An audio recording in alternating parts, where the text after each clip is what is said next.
TellyCast.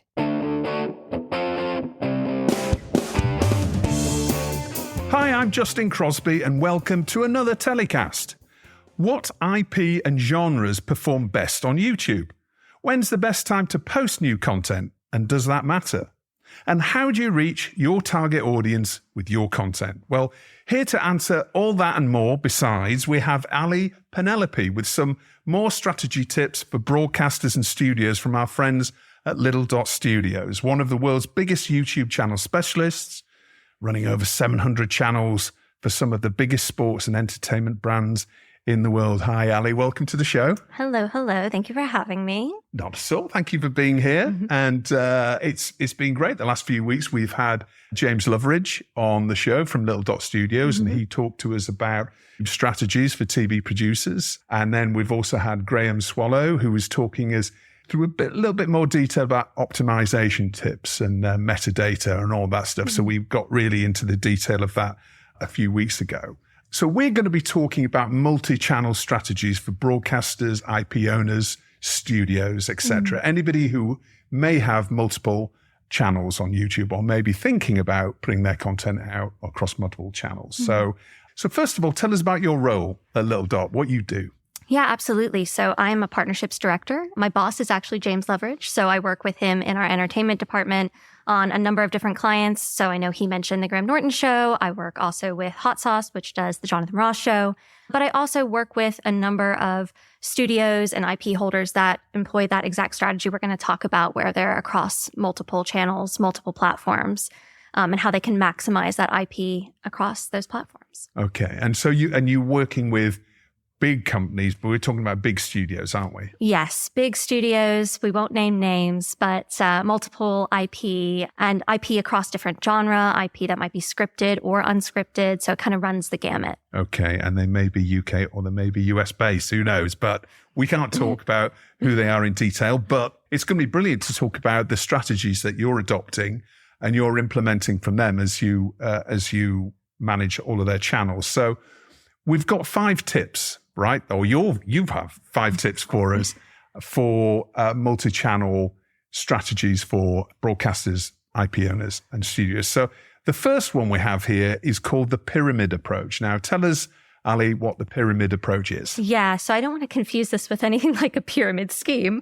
So I might just try to explain. So I think it depends on where you're kind of starting out, but let's assume that you already have all this great IP, but you're not exactly sure what's going to resonate with what kind of audiences, and you want to test and learn. So we'd recommend a marquee channel that sits at the top of the pyramid, whether that's, your actual name of your company or whatever it might be. It could be a made up brand, but it houses all the different IPs. And there you can test and learn. And you can start to get an understanding of what IPs are most popular, what genres might be most popular. And then from there, you can start to spin out your channels into the second and third layers of the pyramid. So the second layer would be genre-based. So there you could have, say, if it's film IP, it might be horror, it might be action, it might be Western, whatever it might be. It might be unscripted. It could be that simple. And then from there, you can really determine, okay, but what are the most important IPs? What are the specific shows that are resonating with people and have a big audience? And then you can kind of spin out that third and final bottom of the pyramid and make show-specific channels. Now, I think I did say this is sort of like a pyramid, but you could also think about it like a wheel, let's say. So perhaps you have that big marquee channel right at the center, and then you can kind of build spokes off that wheel. Some might be bigger than others. Some might have, greater revenue potential than others. But I think the key thing here is that test and learn approach. You might find that down the line, some channels long-term don't work and you want to dormant them and pivot in a different direction. But I think that's another key that we'll talk about in a little bit, is experimenting as well. So imagine I am a big Hollywood studio and I'm monetizing my content, through the regular ways that channels do. So it may be, theatrical. They may have SVOD windows and all the other windows that they have. They may also be employing fast channels as well. So typically the clients that you have, they are looking presumably at YouTube for, as opposed to brand recognition, it's about driving revenue, right? Sure. I think that's really another important part, is what the core KPI is going to be. Yes, most of the time it's going to be revenue. But it might be brand awareness. It might be just audience generation or just trying to discover which type of audiences you might have. But typically it is revenue generative. So that also can inform the type of strategy that we employ. I know James spoke about it previously, but being able to lean into long form across your network is also incredibly important and lucrative for revenue generation. And in your experience, then, a lot of these major studios, they're curious, presumably, about YouTube, and you must be, when you first speaking to them, you must be able to give them a bit of an idea about what sort of revenue they can generate, or give them projections. Surely that must be part of the initial process when you're speaking to them. Yeah, I guess it depends on how present they already are on the platform. I think most people are on YouTube in some capacity now, and I also think, I've been with Little Dot now for 7 years, and when I first started this journey, a lot of broadcasters, a lot of studios did not want to be on the platform. They were worried about it cannibalizing linear views, theatrical views, etc. And I think the mindset has really shifted towards, it's a different space, it's a different location, and it also can be a completely different lucrative revenue stream for us. So in most cases, there's already some, visibility on the platform in some capacity. But what we can help with is identifying, your audiences more specifically. So something we do, because we do digital rights management at Little Dot, is we're able to do what we call like a UGC traffic light. So we'll go out across the entire YouTube platform and we'll get a look at what UGC is being uploaded and just user-generated content. What from this rights holder's IP catalog is actually most popular. Oh, and what's already out there exactly. that's been kind of illegally uploaded. Exactly. Right? That can be a huge indicator of which direction you should go in, because the people clearly want it. It's already up there, but they, might not be claiming it. They might not be making any revenue off of it. So that's a good place for us to start, is a traffic light document where we can determine, here's the things you should start with, here's the things you should lead with, because there's already huge viewing for those IP. All right. Okay. So let's say we're that big studio that's moving into YouTube. It may have had one or two of its IP on channels already, but perhaps not really delivering what it expected to. The way you're approaching this is obviously the optimization tips that Graham talked to us about, really drilling down to those tips and actually experimenting and testing and learning, seeing what, essentially taking it to the audience, mm-hmm. to the direct audience through metadata and what have you. So how long does that take then? So for example, I'm a big network. I have this amount of content, let's say, 1,000 hours, and I'm going to put that down onto YouTube as essentially, as you said, under one brand name channel. Mm-hmm. I'm going to start testing and learning across that. How long is it after you've optimized all of that content? How long will it take for you to really get some meaningful insights into, informing your strategy going forward? Mm-hmm. It depends. But what I would say is, don't expect overnight success. I think YouTube is a mid to long-term game. And to really develop an audience, you have to have content actually uploaded onto your channel, well optimized, as you say. And then it's about the little tweaks, the little levers that you're pulling. And it can take up to 12 to 18 months to really grow a mature YouTube audience. I'm not saying it could take that long to necessarily spin off. You might start to see some IPs that are really popping that indicate to you, okay, this could deserve its own channel, or actually we could spin off and do this genre channel with a few of these different IPs that are in the, say, sitcom genre. But I think people think about YouTube as, I think because TikTok now or similar platforms, you can see success in such a short amount of time. But YouTube really can be a little bit of a longer game. Yeah. And now let's not forget that YouTube is on TVs is hugely, becoming hugely popular, more so than Netflix. We've talked mm-hmm. about that as a streaming platform. So let's talk about your second tip then. So using a marquee channel to test and learn to determine when to launch and expand that network. Talk us through that. Yeah. So, let's say you have 50 IP and you obviously want to put out as much of them as possible on the marquee channel, but you have to be mindful of how you're curating it. And then at some point you might start to recognize that one IP or another IP are starting to take off. And I think you just want to be mindful of the specific genres. So let's say you have 2 to 3 sitcom IPs that are really taking off. That might indicate that you could create a genre specifically for sitcoms. Or let's say it's specific type of sitcom, female-led sitcom, or 90s nostalgia sitcom, or what have you. And then you could spin off into that genre. And then from there, it might even be, okay, this one particular IP seems to have a really dedicated audience. We're going to spin off from that genre into a specific IP channel. And the timeline on that really depends. It could be anywhere, again, from like 3 all the way up to 18 months, depending on how popular your IP is to begin with, depending on how much of that IP you might have. Because another thing to think about is, do you have enough IP in a specific genre or a specific show to actually have a channel long term, because you need to have enough content to sustain it. Yeah. So that's something to consider. And I think also, especially for rights holders who might have a smaller catalog, these genre hubs, this marquee hub is actually a great place where they can house programs that might only have, say, 5 or 6 episodes in a series amongst other shows like them, and give them an opportunity to thrive on the platform. Well, can you give us an indication then of how many hours you need for a channel then?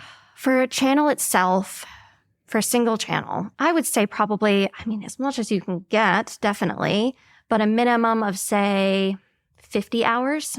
Okay. Because you really want to be able to nourish the algorithm, nourish the channel with consistent uploading.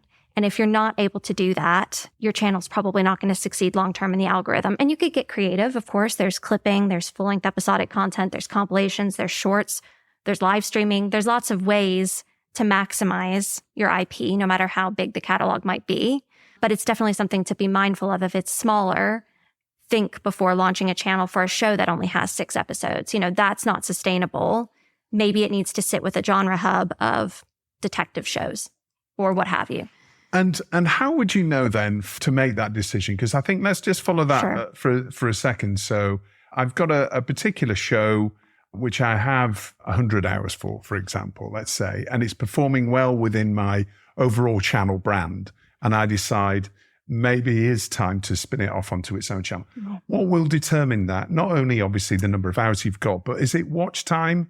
Or is it the number of subscribers that it's driving to the main channel? What is it, the key metric that you decide, yeah, okay, we should launch our own channel now? Sure. I think, again, it's going to be dependent upon KPI, but primarily in most cases, it will be watch time. Is it driving watch time? And is it driving revenue?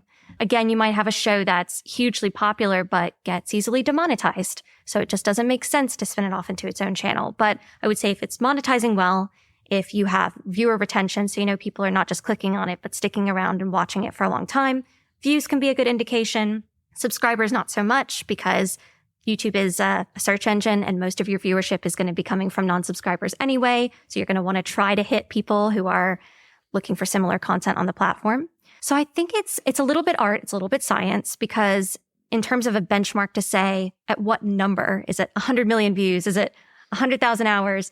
There isn't really that. I think it's going to be relative to the size of your, again, what you expect within your existing audience. But let's say maybe, gosh, I don't want to just pull a number out of the air because I think it's going to be really relative. I think if you're seeing good traction for a sustained period of time on your marquee channel, you think there's growth, you think you have enough, then it's time to spin off. Yeah, and you can also see how other similar channels are performing. So you get an idea of, what those forecast for revenue might be in a year's time, for example, that will determine that as well. Exactly. You could look at similar content on the platform and see how it's performing. Yeah. Okay. Well, that's another good point to highlight, that it's not all about subscribers, right? And subscribers is becoming much less important. It's all about the watch time, isn't it? And how long people are sticking around on your channel and watching your content. Yeah, subscribers are a nice vanity metric, as we call them. They get you a shiny button that you can hang on the wall. But in terms of actually bringing in the viewership and bringing in the revenue, it's going to be about non-subscribers, because YouTube is a search engine at the end of the day. We think of it as a social media platform, and it kind of is. But really, it is a search engine. It's driven by how well you optimize your content. And so that's why having a multi-channel strategy approach can be so lucrative, because you can have the same piece of content across multiple channels. So let's say you have a really popular IP, you host it on your marquee channel, you host it on the respective genre channel, maybe even multiple genre channels if you have a big enough network. And it also has its own IP channel, and it could be the same content or very similar content. you're optimizing it slightly differently. You're hitting completely different audiences because how many people are watching YouTube, but how many people overlap between those audiences? Not a lot. And so actually, it's a much more lucrative way to get that IP out there and to reach all different kinds of audiences. So there's two things there that are really interesting. So if you're duplicating content, so if your content lives on your main channel, and then you decide to start a sitcom channel and you're also going to place your content on that sitcom channel, does YouTube understand that you've got two pieces of content that are the same? Because presumably you might be optimizing that new show or that same show on your new channel. You might be optimizing that in a slightly different way to target a different or more specific audience. Does that matter to YouTube at all? YouTube doesn't mind if the actual video asset is the same. No, it's about how you optimize that content best. And it's also something to consider as well as part of the strategic approach is how and when you release that content. So you wouldn't want to release the same exact video across two channels, even if they have different optimizations on the same day, because you're just not doing yourself a favor. Yeah. Give that piece of content the best chance to thrive on the platform. Some people in the network team, because we employ this method with our owned and operated network, call it waterfalling, where we release a piece of content on one channel and then we have a window before we release it on another. Now, what that window looks like is something that we actively test and learn at Little Dot. We're always constantly analyzing the data to try to best understand what the optimal peak period is before you're able to publish something on another channel to get the maximum benefits and not cannibalize views. In general, we find it peaks at 30 days, but that can really vary from client to client. So again, it's something that we are able to investigate more deeply when we work with a client across multiple channels. Right. Okay. So let's stick with this new channel that we've launched, this sitcom channel with 50 or 100 hours, for example. So this is not about putting all of that content out to begin with. It's like, let's optimize 50 different hours of video and then stick it up automatically at the same time.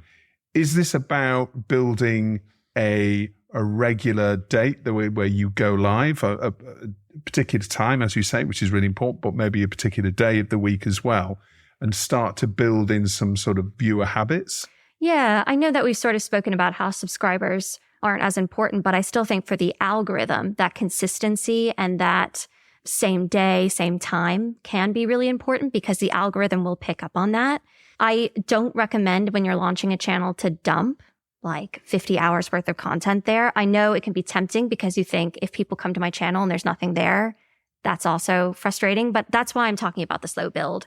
Because if you suddenly dump 50 videos, none of them are going to do well. No. So it's about launching and strategically and consistently putting content out at the same time, the same day, ideally. Although that's, again, something we test and learn and really depends on the audiences you're trying to reach. We say this is a very general rule of thumb, but we tend to publish around 5 p.m. GMT because you can hit a North American audience, you hit the audience here and Western Europe. But that's, of course, if you're trying to target high RPM territories, English language territories. So it might vary depending on so your high audience. RPM, tell us what you mean by that. High revenue per mil. So it's revenue per 1,000 views on YouTube. And English language territories tend to yield a higher RPM, which therefore generates more revenue for a video because advertisers want to put their ads against English language speakers. So the United States, Canada, the UK, Australia all tend to be the territories where we see the most revenue generation for our clients. Okay. And so we're talking about taking hopefully our subscribers and our community and building that on a journey with maybe a weekly upload of a new show. Are we also talking about shorter form content to help promote every episode as well? Because obviously YouTube Shorts is there and for clips under 1 minute, that can actually help generate interest in the main clip as well. Yeah, I mean, we haven't really talked about length and format yet, and how that can play into this approach. And again, it kind of depends on your KPIs because, as I know it's been mentioned, long form is king for revenue. The longer, the better. And again, that long form revenue can be duplicated across all the channels in your network. And it's very good for also building an older viewership. People are watching on connected TVs. Older audiences tend to watch longer content on YouTube, whereas shorts they're the ones reaching the younger viewers, but terrible for revenue generation. Yeah. Really good for engagement, can actually be really good to drive subscribers to your channel, but if revenue is a key driver, you don't want to rely on a strategy that's heavy on shorts. And I suppose nobody's watching shorts on TV, are they? They're mainly on your phone, right? No, YouTube does have a feature now called related video where when you're watching a short, you can push it to a longer form piece of content, although we haven't seen a lot of conversion with that yet. So kind of jury's still out on whether or not that's a useful strategy. But I will say that even for those clients where revenue is a priority, I do think there's value in shorts because, I mean, shorts exist in their own feed, first and foremost. They're in the shorts feed on YouTube. As you say, people aren't watching them on TVs. They're going to be separate from other in-feed videos. And YouTube still pushes them in their algorithm. They want them to be successful. So I think a strategy that kind of straddles all the different formats is actually most beneficial. But I would, again, lean into long form and longer form pieces of content if revenue is. Yeah. Okay. So we're talking about launching every week around about the same time, just to build that habit and that viewing habit and send out messages to the YouTube algorithm that, there's new fresh content coming every week, which is something that it likes. Okay. So how about the next tip? So that tip was about don't be afraid to duplicate content, right? Because we can use same content on our hub channel, but also on our original new channel as well. So it takes time is your fourth tip, which you've mentioned already. So it's the long game, isn't it, that we're playing here? It is the long game. And I think that can be a frustrating thing for some people to hear, especially at this point where a lot of studios and streamers and the like have already started to kind of build these empires on YouTube. I think a lot of people who are new to the game think I need to race to catch up to where people are at. But unfortunately, I do think, or not unfortunately, I think it's just a case of if you really want to build a strong network that's going to meet all of your KPIs, you have to do it with, care and consideration and be willing to experiment and, dig into the data. And you can't just throw up a bunch of stuff or start to launch. I wouldn't recommend launching rather than trying the wheel approach and starting to build out slowly based on data. I wouldn't recommend just launching 20 channels and hoping for the best unless you just want to burn through resource. Yeah. It's just a lot of them will flop. Well, that's the other thing is that there's two things there, aren't there? It's the long game. We're playing the long game and you do need to invest in learning those skills and the skills that Graham talked about a couple of weeks ago in terms of, optimizing every single piece of content to make it more attractive to the YouTube algorithm as we go on and also, and to help it get discovered. But also it's about building for the future. YouTube is growing and growing and growing still and becoming ever more powerful. Mm-hmm. So it's really about, thinking where you're going to be in a year's time, 2 years' time, not necessarily just for that piece of content, but it's also strategically perhaps for a company that is a big IP owner, really thinking of where things are going to be in 2-3 years' time. That's a really good point too, because I think there's a lot of IP holders that surely ones that we work with that, might have theatrical releases.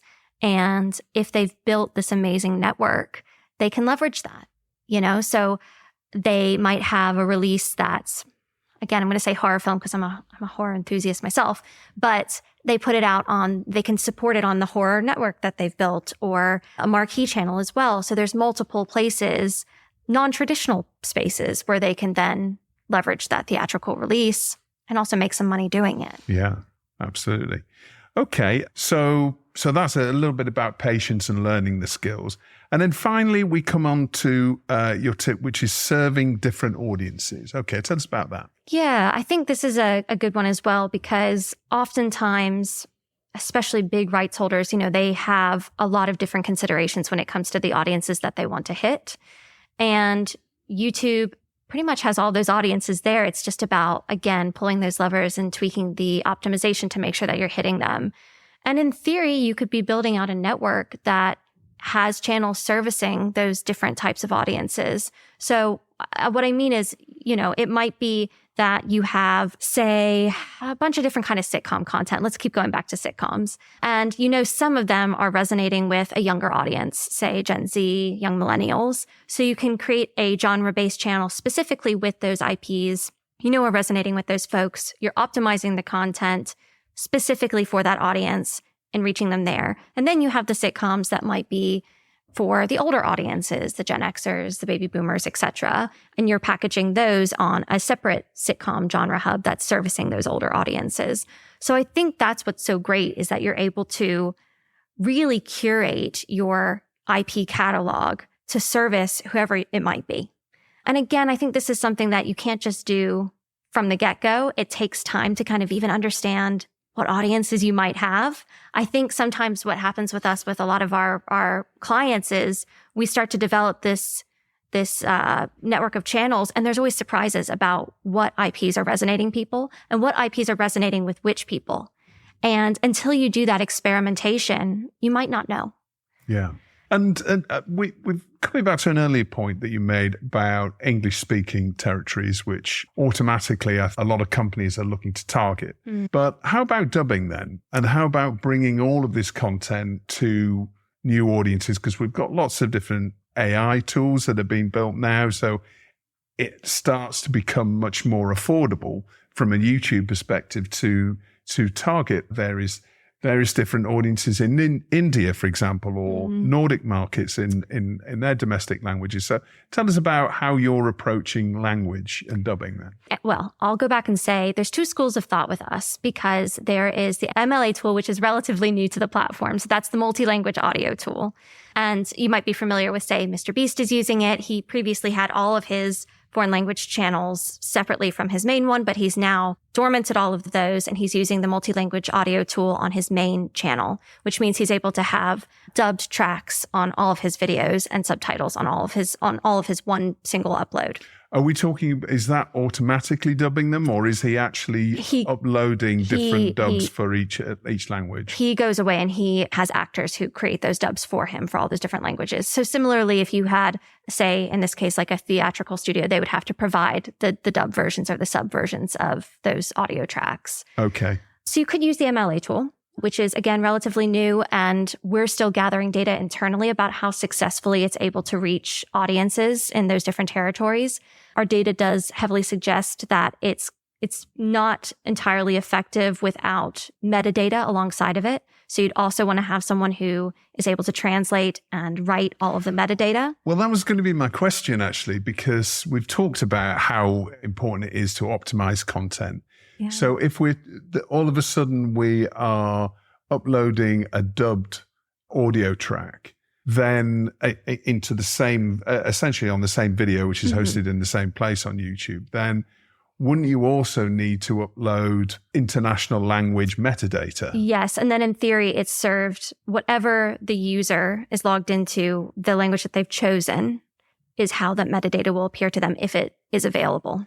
So in theory, if someone in Thailand is logged in as a Thai user, then that metadata will be served to them in Thai, as long as you have Thai metadata written and they can select the Thai dub. But at the moment, they can only do that if you're creating different videos with different language metadata. Yes. So it's a bit complicated. And I think the biggest takeaway from that is that's a lot of resource. And you obviously need to either, resource out native speakers for all of this or have that resource in-house. And in fairness, at Little Dot, we do have a lot of speakers for lots of different languages. So we always have Spanish, Italian, French language speakers readily available, which is really beneficial for us. Part of your team, you're such a big team, right? So you have around 600 team members, don't you? Our department is 120, but my team alone is 30 to service a few different clients. Right. And we do deal with a few different foreign language accounts as well.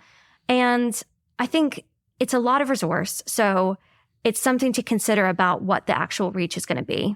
And again, jury's still out about whether or not that's actually lucrative for most clients. I think the truth is probably there's somewhere in the middle. It's not get dubs for 10 different languages across the country. It's probably, okay, maybe Spanish is the one language that actually does have a lucrative audience, and maybe you should consider doing it with just that language. I said it was two schools of thought earlier because there is the MLA tool where you just have to have a single channel and you can upload the different audio tracks to the one upload. But historically, what we've done, not just at Little Dot, but I think, lots of people have done this across YouTube, is to actually launch localized language channels specifically, which obviously you can imagine that, again, the resource there is very heavy because there you're actually creating different uploads, uploading them to all the channels. Doubling your resource, aren't you, on one channel? Yeah. Exactly. And I think For us, to be honest, those have been more successful than the MLA tool. Right. I So think it might actually be worth it. It might be worth it, depending on what the content is and the potential that you're seeing for that content. That might be something that you will advise a client to say, we would suggest you create a domestic YouTube foreign language channel for this particular market. Yes. But again, I think that comes down to how lucrative you think that market might be, how big of an audience in that market. Again, this tends to be Latin America. We do some stuff with Nordics, for example, but some of them are always going to be very small. So I guess it just, again, depends on what the gameplay is. If it's going to be for revenue, for example, India or a lot of Southeast Asia or Asian countries are always going to be low revenue generators. So it just depends on what your KPIs are, really. Okay, Ally, that's fantastic. Really interesting insight there. It's not straightforward, this stuff, is it? But actually, the opportunity is incredible, I think, to look at all these different ways to monetize and optimize your content and take it out to different audiences. It's there's a real opportunity for lots of studios and IP owners to do that right now. Yeah, I definitely think it's a lot of effort, but it's worth the time, the resource. It's worth the experimentation, and it's something that could really pay off in the long term in terms of building a huge audience and also bringing in quite a bit of extra revenue as well. All right. Well, that's what everybody's looking for today. Ally, thank you so much for joining us. Really appreciate your time, and thanks for coming on TellyCast. Thank you. Well, that's about it for this week's show. TellyCast was produced by Spirit Studios and recorded in London. For more YouTube tips for TV producers and content creators from Little Dot Studios, don't forget to subscribe to TellyCast on YouTube. You can find a link in the episode description, or just search for TellyCast TV on YouTube and hit that subscribe button. We'll be back next week with a brand new show recorded at the TellyCast Brand Funded Entertainment Summit at Advertising Week Europe. Until then, stay safe.